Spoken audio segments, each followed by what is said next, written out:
Tardes. Adelante. ¿No se escucha, doctor? Sí, les escucho bien. Doctor, las consecuencias para las personas del Distrito Nacional y Santo Domingo Norte de fumarse el humo y la contaminación de Duquesa a propósito de que estamos trancados. Definitivamente yo creo que uno de los problemas que han venido a agregarse a la epidemia de COVID-19 es el tema de Duquesa, que es algo recurrente, que definitivamente sufrimos los que vivimos en los alrededores del distrito y el Gran Santo Domingo. Particularmente yo, en mi casa es uno de los lugares donde tan pronto cambia el viento en las tardes, es los primeros lugares donde embate. Ya hemos tenido algunos de los comunicadores, inclusive residentes en el sector, que han tenido problemas graves de alergia. Pero definitivamente todo lo que vaya a afectar el pulmón se constituye un factor de riesgo, sobre todo para esta enfermedad y para este virus que sobre todo produce daños y produce, uno de sus principales objetivos es atacar el pulmón. Siempre se ha hablado de que personas con asma, incluso con asma, con problemas pulmonares crónicos, son más propensos. En cuanto al cigarrillo y la nicotina, este es un virus malvado. Todavía no se conoce en realidad cuáles son los efectos sobre los fumadores. Hay varios estudios que se han hecho, por ejemplo, y la mayoría de ellos dicen que sí, que es un riesgo para las personas que fumen y contraer el COVID.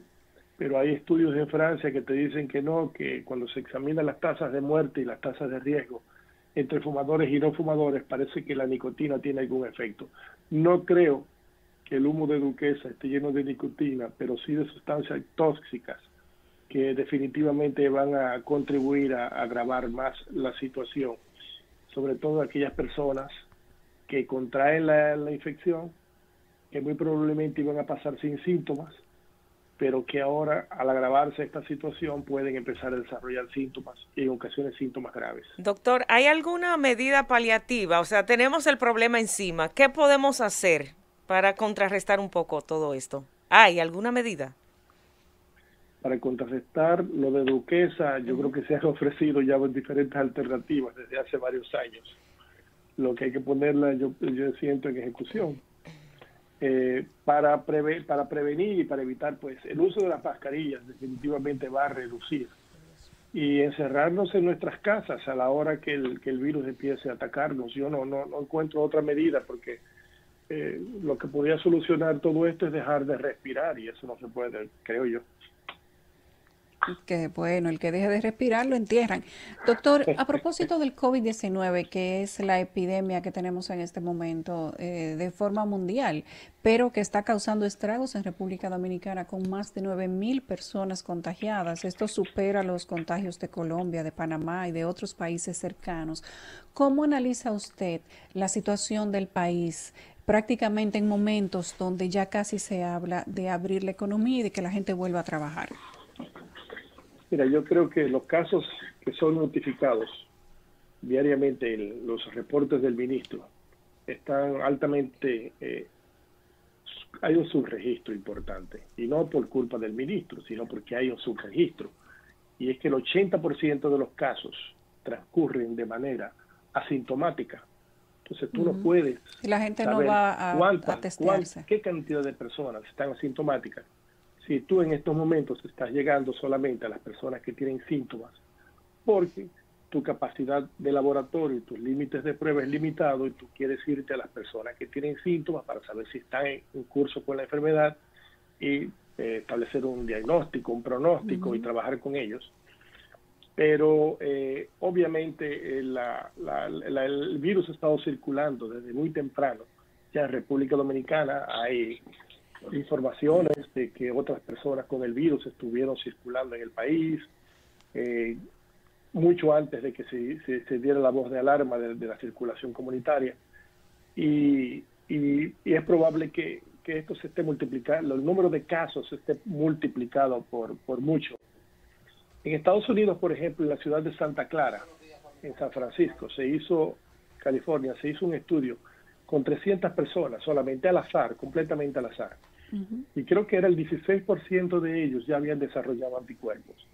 Es decir, que ya tenían el virus, que ya habían estado expuestos al virus. Un 6%, dice, ¿Y no se habían dado cuenta, doctor?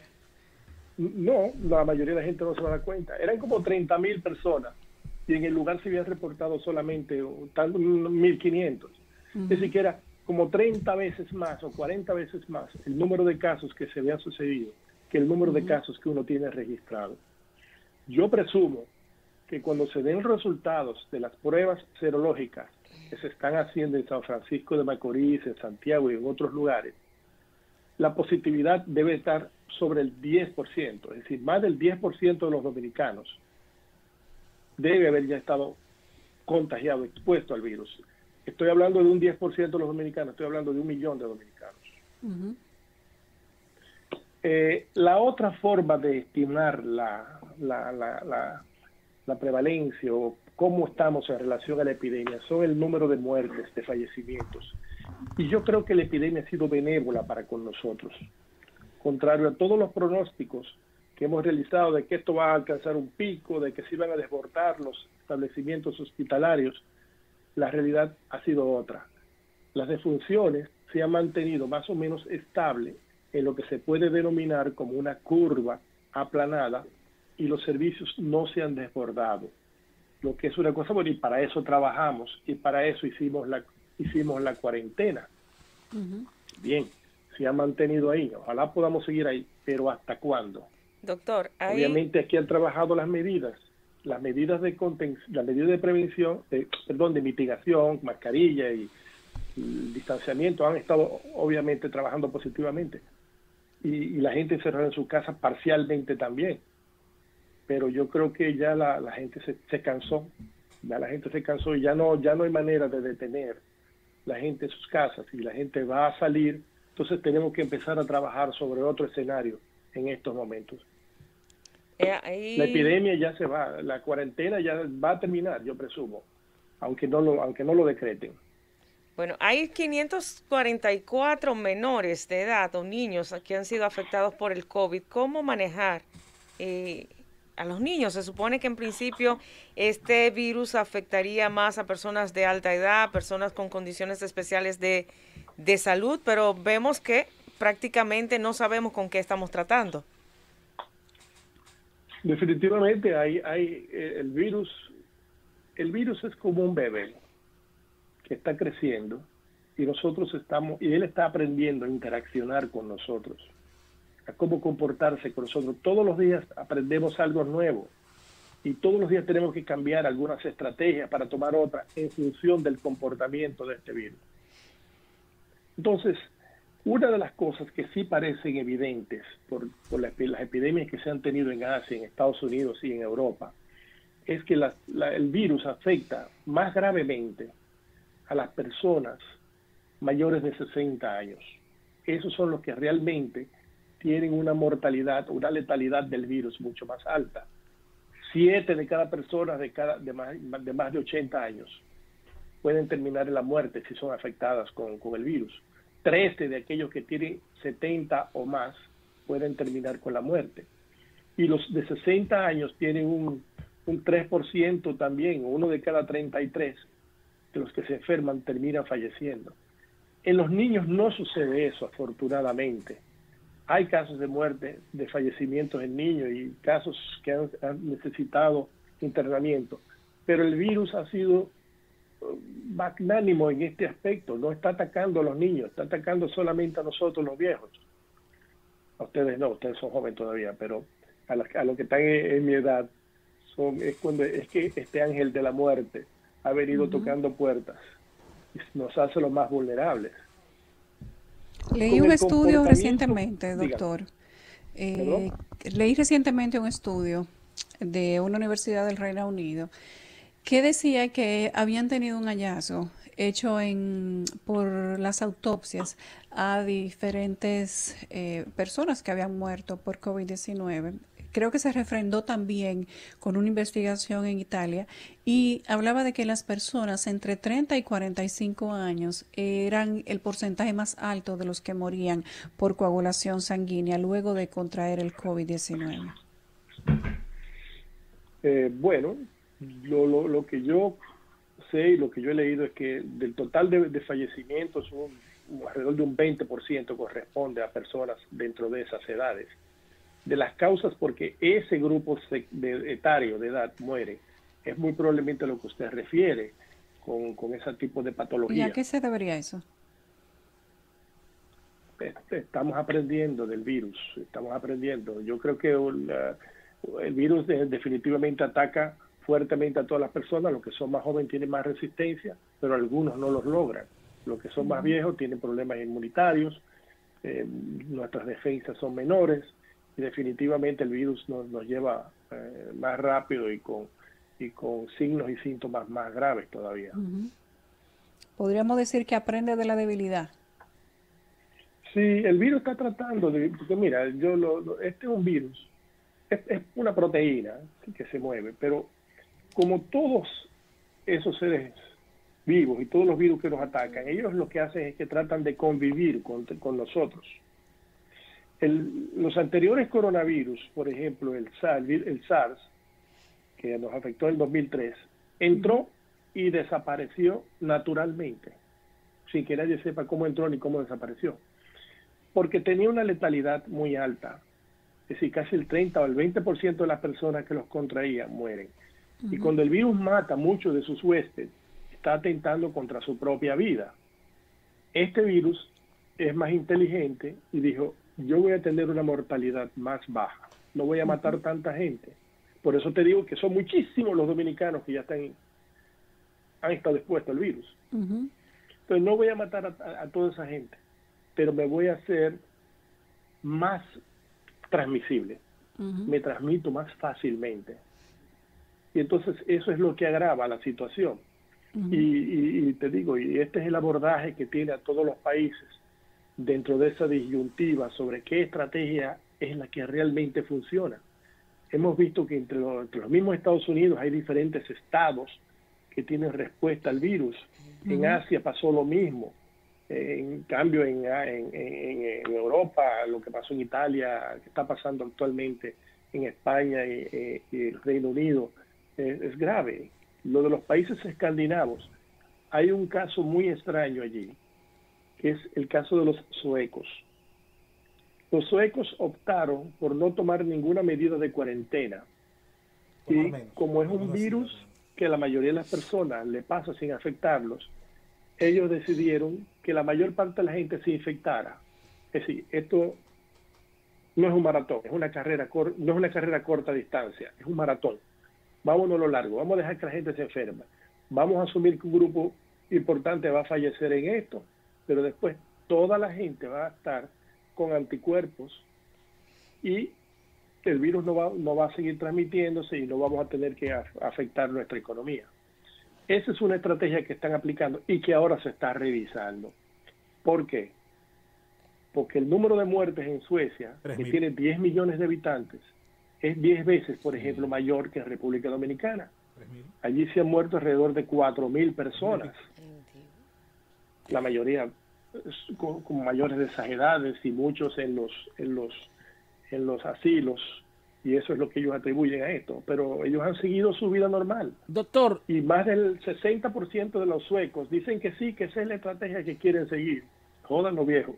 Doctor, dada esa situación, doctor, y tomando en cuenta lo que usted manifestó, que en efecto la cuarentena en la República Dominicana estará por terminar, quizás no pase de este mes, ¿cree usted entonces que sería conveniente ya ir poniendo fin a las medidas de distanciamiento en República Dominicana o que deberíamos mantener esta especie de cuarentena por más tiempo, tal vez por el mes de junio? Doctor, vamos a pedirle que retenga la respuesta para responderlo después de la pausa, por favor. Okay. El gobierno de la tarde. Continuamos en el Gobierno de la Tarde. El doctor José Ernesto Guerrero, epidemiólogo, conversa con nosotros respecto de la situación del COVID-19 en el país. Antes de irnos a la pausa, Esteban había dejado una pregunta en el aire. ¿Puedes repetirle, Esteban? Sí, doctor, le hablaba, usted hacía referencia inicialmente a las medidas que se han tomado aquí y la cuarentena que ya quizás está en su fase final, y también a la situación de Suecia, que trató de mantener sus actividades económicas normales y que eso se ha traducido en una mayor tasa de letalidad. Entonces, ¿qué aconsejaría usted para el caso dominicano, tomando en cuenta esos escenarios?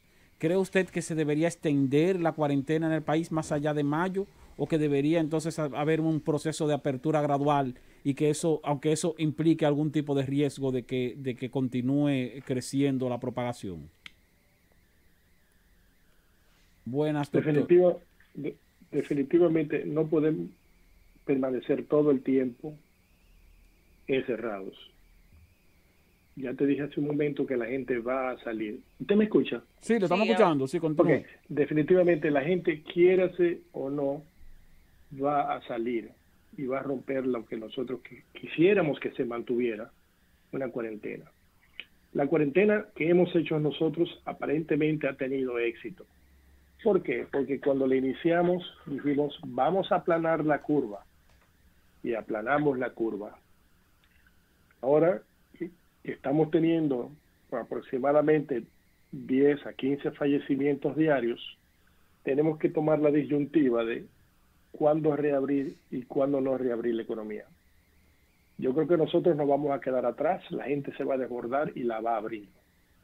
Ojalá que no, ojalá que me equivoque, pero siento que esta misma cuarentena ha estado abierta en gran medida. Yo he observado el comportamiento de la gente en los barrios y el distanciamiento social no se cumple tanto como lo hace la clase media o la clase alta. He visto las misiones peregrinas donde se reúne la gente y el impacto tampoco no se vislumbra. 66 contagiados después de lo del peregrino, doctor. 66. Yo creo que no va a haber tantos. Va a haber porque se van a aumentar ahora las hay pruebas. 66. Si se aumentan las pruebas, tú vas a encontrar, yo te he dicho que son millones, 1 millón probablemente de gente que esté infectada. Si tú haces 1.200 pruebas, tú vas a encontrar un determinado número.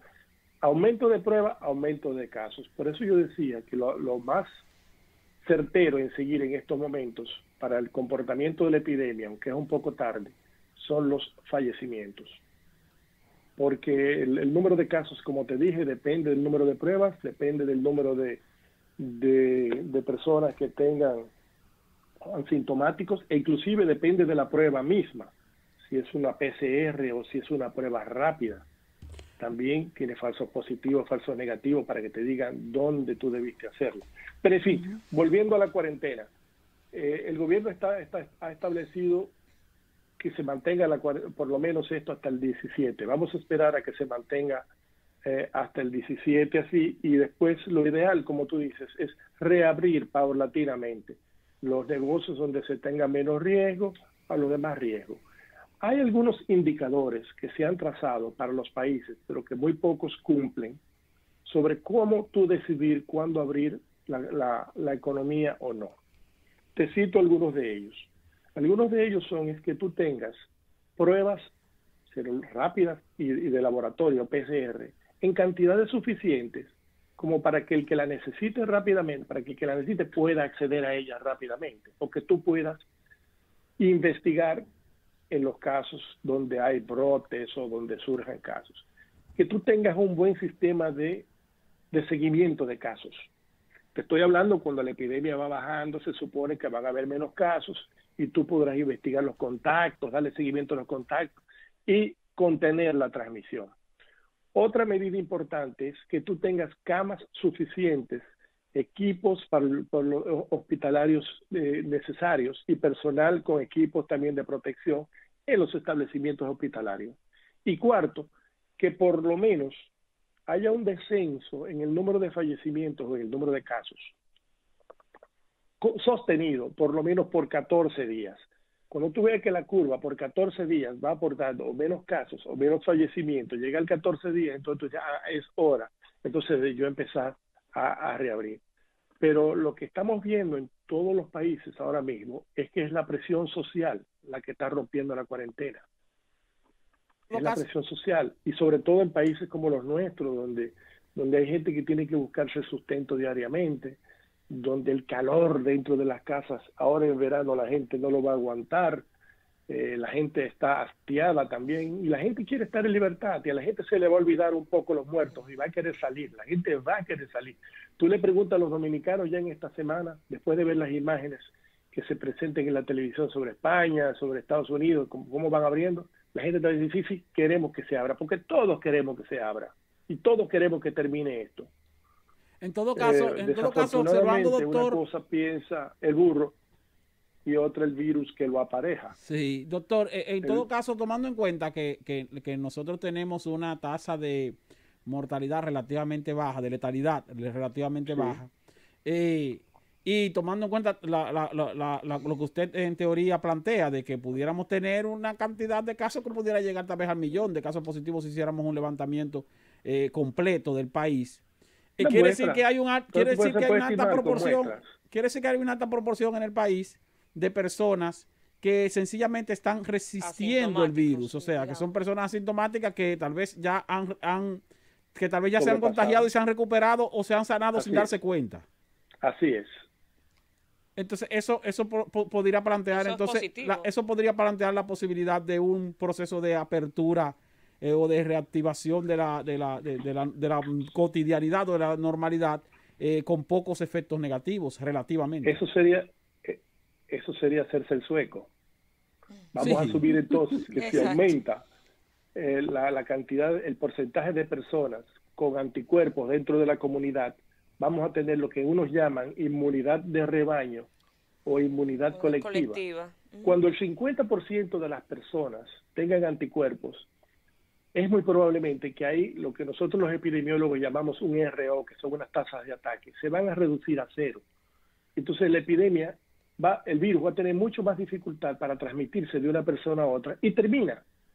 Vamos a tener casos esporádicos, pero ya la mayor parte de la gente, asumiendo también que estos anticuerpos se representan una inmunidad permanente, porque hay quienes dicen, no, que te va a repetir, que te va a dar. Todo eso está en estudio todavía, pero asumamos que si te dio, no te va a volver a dar, y si a la gran mayoría de la gente le dio, es lo que hacíamos cuando niños también. No sé si en tu edad, pero en la edad mía hacían así. Había uno que tenía sarampión, llévenlo a todito y para que le dé a todos juntos ya y salgan de eso. Sí, sí. Salían de eso ya.